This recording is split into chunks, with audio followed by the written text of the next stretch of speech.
ಹೌದು, ನಮ್ಮೊಳಗೆ ಚೀನಾದವ್ರು ಬಂದಾರ ಅಂತ ದೇಶ ವಿರೋಧಿನ ಎಚ್ಚರಗೊಳಿಸ್ತಾ ಇದ್ದಾರೆ ಅವ್ರು ಗೌರ್ಮೆಂಟಕ್ಕೆ. ನೀವು ಅದನ್ನು ಕ್ಲಿಯರ್ ಮಾಡಿಕೊಡ್ರಿ ಅಂತ ಹೇಳ್ತಾ ಇದ್ದಾರೆ.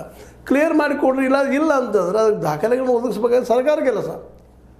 ಈ ನಾಳೆ ಕೊಲೆ ಮಾಡಿದಂಥವನ ನೀ ಸಾಕ್ಷಿಗಳು ತೊಗೊಂಬಾಪ ಅಂತ ಹೇಳಿದ್ರೆ ತರ್ತಾರೇನ್ರವ?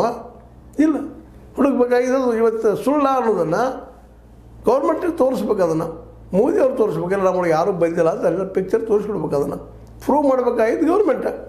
ಯಾಕಂದ್ರೆ ನೀವು ಯಾರು ಕೊಲೆ ಮಾಡಿರ್ತಾರೆ ಅದು ಕೊಲೆ ಮಾಡಿಸ್ಕೊಂಡಿರ್ತಾರೆ, ಸತ್ತವಾಗ ನೀನು ತಂದು ಪ್ರೂವ್ ಮಾಡಪ್ಪ ಅಂದ್ರೆ ಯಾವ ಕೊಂದಿರಗತ್ತೆ ಕೇಳೋಕ್ಕಾಗ್ತದನ? ಇದು ಆ ರೀತಿ ಇದ್ದಂಥ ಪ್ರಸಂಗ ಆಗಿದೆ. ಏನೂ ಇರಲಿ, ರಾಹುಲ್ ಗಾಂಧಿಯವರ ಬೆಂಬಲಕ್ಕೆ ಇಡೀ ಇಂಡಿಯಾ ಸಂಘಟನೆ ಬೆಂಬಲ ಸೂಚಿಸದ. ಅದೇ ಕಾಲಕ್ಕೆ ಈ ಒಂದು ರಾಷ್ಟ್ರೀಯತೆ ಪ್ರಶ್ನೆ ಬಂದಾಗ ಅದರಲ್ಲೂ ಮುಖ್ಯವಾಗಿ ನ್ಯಾಯಗಿದ್ದು ನಿರ್ಲಿಪ್ತ ಆಗಿರ್ಬೇಕಾಗಿದೆ, ಪಾರದರ್ಶಕವಾಗಿರ್ಬೇಕಾಗಿದೆ, ಮುಚ್ಚುಮುಚ್ಚಾಗುವಂಥದ್ದು ಆಗಬಾರ್ದಾಗಿದೆ.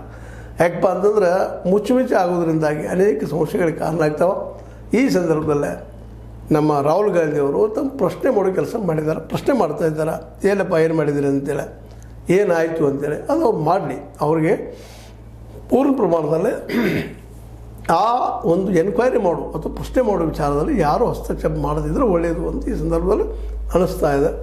ಇರ್ಬೋದು, ಅವ್ರ ದೃಷ್ಟಿಯಲ್ಲಿ ಅದು ಕಂಡಿರ್ಬೋದು, ಇಲ್ಲ ರಾಷ್ಟ್ರ ವಿರೋಧಿನೋ ಅಥವಾ ಸಹಜ ನ್ಯಾಯಕ್ಕೆ ಅದು ಸರಿ ಇಲ್ಲ ಅಂತ ಅನಿಸಿರ್ಬೋದು. ಬಟ್ ಒಬ್ಬ ನ್ಯಾಯಾಧೀಶರಾಗೆ ಭಾಳ ಎಚ್ಚರಿಕೆಯಿಂದ ಕೆಲವೊಂದು ಮಾತುಗಳು ಮಾತಾಡಬೇಕಾಗ್ತದೆ.